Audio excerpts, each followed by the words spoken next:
നമസ്കാരം, പ്രവാസി മലയാളിയിലേക്ക് ഏവർക്കും സ്വാഗതം.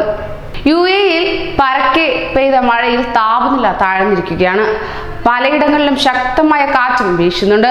റാസ് അൽ ഖൈമ, ജബൽ ജൈസ് മലനിരകളിൽ താപനില 7.7 ഡിഗ്രി സെൽഷ്യസ് ആയി കുറഞ്ഞു.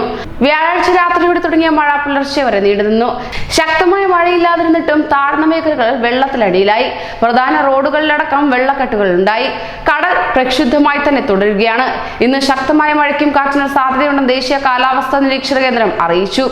ഇടിമിന്നലിനും സാധ്യതയും കൽപ്പിക്കുന്നുണ്ട്. തീരദേശ മേഖലകളിൽ മണിക്കൂറിൽ 50 കിലോമീറ്റർ വേഗത്തിൽ വരെ കാറ്റ് വീശാമെന്ന് കാലാവസ്ഥാ അധികൃതർ കാലാവസ്ഥാ പ്രവചനം നടത്തി.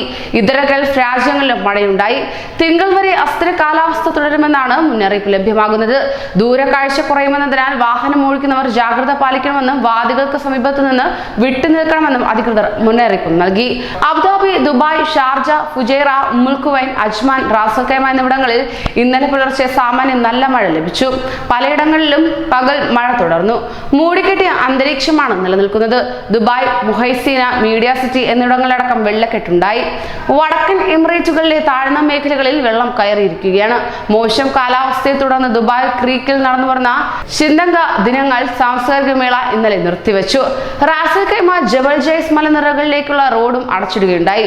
പർവ്വത മേഖലകളിലെ കൂടുതൽ സുരക്ഷാ ഉദ്യോഗസ്ഥരെ വിനിയോഗിക്കുകയും ചെയ്തു. പെട്രോളിംഗ് ഇതിനോടകം തന്നെ ശക്തമാക്കിയിട്ടുമുണ്ട്. ഫിറോസ് ഖാൻ അവധി ദിവസത്തെ കാറ്റുമഴയും മലയാളികളടക്കമുള്ളവർ ആഘോഷമാക്കിയിരുന്നു. മഴ കണ്ടാണ് പലരും ഉണർന്നത് തന്നെ. ബാൽക്കണിയിൽ ഇറങ്ങി മഴ ആസ്വദിച്ചു. ഓഫീസ് യാത്ര ഇല്ലാത്തതിന്റെ ആശ്വാസത്തിലായിരുന്നു ഏവരും. റോഡുകളിൽ വാഹനം വളരെ കുറവായിരുന്നു. മെട്രോയിലും തിരക്ക് കുറഞ്ഞു. വിനോദസഞ്ചാരികളായിരുന്നു കൂടുതലും.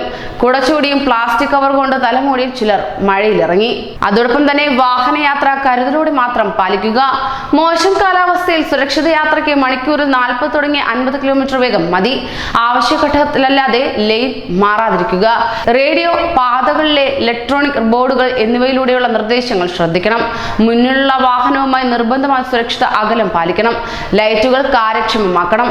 ബ്രേക്ക് പരിശോധിച്ച് കൃത്യത വരുത്തണം. ടയറിലും ശ്രദ്ധ വേണം. വാഹനം ഓടിക്കാൻ ബുദ്ധിമുട്ട് തോന്നിയാൽ റോഡിൽ നിന്ന് സുരക്ഷിത അകലത്തിൽ മാറ്റി നിർത്തണം. ഹൈ ബീം ലൈറ്റുകൾ ഉപയോഗിക്കരുത്. മഴയ്ക്ക് പിന്നിൽ ക്ലൗഡ് സീഡിംഗ് ആണെന്നാണ് അധികൃതർ പറയുന്നത്. രാജ്യത്ത് തുടർന്ന മഴയ്ക്ക് പിന്നിൽ ക്ലൗഡ് സീഡിംഗ് ആണ്. വ്യാഴം വൈകിട്ട് മുതൽ 5 തവണ ഇത് നടത്തിയിരുന്നു. മഴമേഘങ്ങളെ പരമാവധി ഉപയോഗപ്പെടുത്താൻ കഴിഞ്ഞതായി കാലാവസ്ഥാ വിദഗ്ധർ അറിയിക്കുകയുണ്ടായി. ക്ലൗഡ് സീഡിംഗ് ഇനിയും തുടരുന്നതായിരിക്കും. വരും ദിവസങ്ങളിൽ കൂടുതൽ മഴ പ്രതീക്ഷിക്കുന്നതായും പറഞ്ഞു. ക്ലൗഡ് സീഡിംഗ് പദ്ധതിയിൽ ഗവേഷണങ്ങൾ പുരോഗമിക്കുകയാണ്. കൃത്രിമ മഴയിലൂടെ രാജ്യത്തെ ജലസംഭരണികൾ നിറയ്ക്കാൻ കഴിയും. ഓരോ വർഷവും കൂടുതൽ മഴ പെയ്യിക്കാനും സാധിക്കുന്നുണ്ട്. മഴവെള്ളം പാഴാക്കാതിരിക്കാൻ കൂടുതൽ അണക്കെട്ടുകൾ നിർമ്മിക്കാനൊരുങ്ങുകയാണ് ദുബായ്. വിവിധ എമിറേറ്റുകളിലെ 134 അണക്കെട്ടുകൾ ഉണ്ടെന്നാണ് കണക്ക്. വടക്കൻ എമിറേറ്റുകളിലും അൽ ഐനിലും കൂടുതൽ അണക്കെട്ടുകൾ നിർമ്മിക്കുന്നതായിരിക്കും. റാസ് അൽ ഖൈമയിലെ ഷാം മുതൽ ഷഖ്ലീൻ വരെയുള്ള മേഖലകളിൽ അണക്കെട്ടും തടാകങ്ങളും തോടും നിർമ്മിക്കും. മഴ തുടരുന്ന സാഹചര്യത്തിൽ ദുബായ് വിമാനത്താവളം വഴി യാത്ര ചെയ്യുന്നവർ നേരത്തെ പുറപ്പെടണമെന്ന് എയർപോർട്ട് അതോറിറ്റി വ്യക്തമാക്കുകയുണ്ടായി. ഗതാഗതക്കുരുക്ക് ഉണ്ടാകാനുള്ള സാധ്യത കണക്കിലെടുക്കണം. ചില വിമാന സർവീസുകളെ ബാധിക്കാനിടയുള്ളതിനാൽ പുറപ്പെടും മുമ്പ് എയർലൈൻ സൈറ്റിൽ നോക്കി സമയം ഉറപ്പുവരുത്തുകയും വേണം. കൂടുതൽ വാർത്തകൾക്കായി ഈ ചാനൽ സബ്സ്ക്രൈബ് ചെയ്യൂ.